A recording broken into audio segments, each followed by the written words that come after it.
Assalamualaikum warahmatullahi wabarakatuh. Di sini saya akan bercerita tentang bagaimana terjadinya Perang Tondano.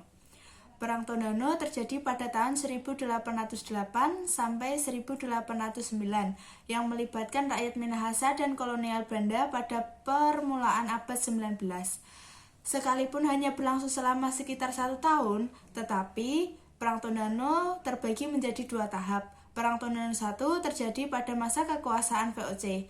Orang-orang Spanyol yang datang di Minahasa selain berdagang juga menyebarkan agama Kristen melalui Franciscus Xaverius. Waktu terus berjalan dan VOC telah berhasil menanamkan pengaruhnya di Ternate. Gubernur Ternate, Simon Kos, mendapatkan kepercayaan dari Batavia untuk membebaskan Minahasa dari Spanyol. Simon Kos menempatkan kapalnya di Selat Lembah dan akibatnya para pedagang Spanyol dan Makassar tersingkir oleh ulah VOC. VOC memaksa orang Minahasa untuk menjual beras kepada VOC karena VOC sangat membutuhkan beras untuk melakukan monopoli perdagangan di Sulawesi Utara. Orang Minahasa menentang monopoli tersebut dan akhirnya melakukan peperangan. Simon Kos kemudian memberikan ultimatum yang isinya 1. Orang Tondano harus menyerahkan para tokoh pemberontak kepada VOC. 2. Orang Tondano harus ganti rugi dengan menyerahkan 50-60 budak sebagai ganti rugi tanaman padi.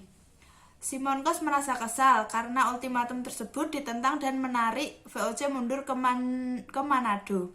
Rakyat Tondano pun terkena masalah. Hasil pertanian yang menumpuk, dengan terpaksa mereka kembali mendekati VOC agar membeli hasil pertaniannya. Dengan demikian, terbukalah tanah Minahasa VOC dan berakhirlah Perang Tondano 1.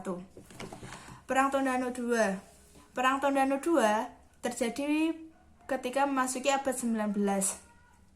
Perang ini dilatar belakangi oleh kebijakan Gubernur Jenderal Daendels.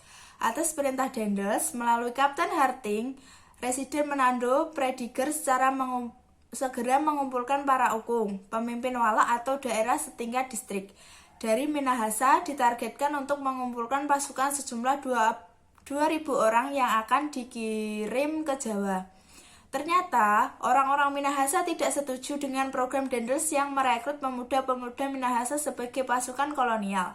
Kemudian, para ukung bertekad untuk mengadakan perlawanan terhadap kolonial Belanda. Mereka memutuskan aktivitas perjuangannya di Tondano, Minahasa. Dalam suasana Gubernur Prediger untuk menyerang pertahanan orang-orang Minahasa di Tondano, Minawanua dengan cara membendung Sungai Temberan dan membentuk 2 pasukan tangguh. Tanggal 23 Oktober 1808, Belanda berhasil menyerang orang-orang Minahasa. Tanggal 24 Oktober 1808, Belanda menguasai Tondano dan mengendorkan serangan, tetapi kemudian orang-orang Tondano muncul dengan melakukan serangan. Perang Tondano 2 berlangsung lama, sampai Agustus 1809. Dalam suasana kepenatan, banyak kelompok pejuang kemudian memihak Belanda. Namun, dengan kekuatan yang ada, para pejuang Tondano terus memberikan perlawanan. Akhirnya, 4-5 Agustus 1809, benteng pertahanan Moraya hancur bersama para pejuang. Mereka memilih mati daripada menyerah. Sekian cerita dari saya. Terima kasih.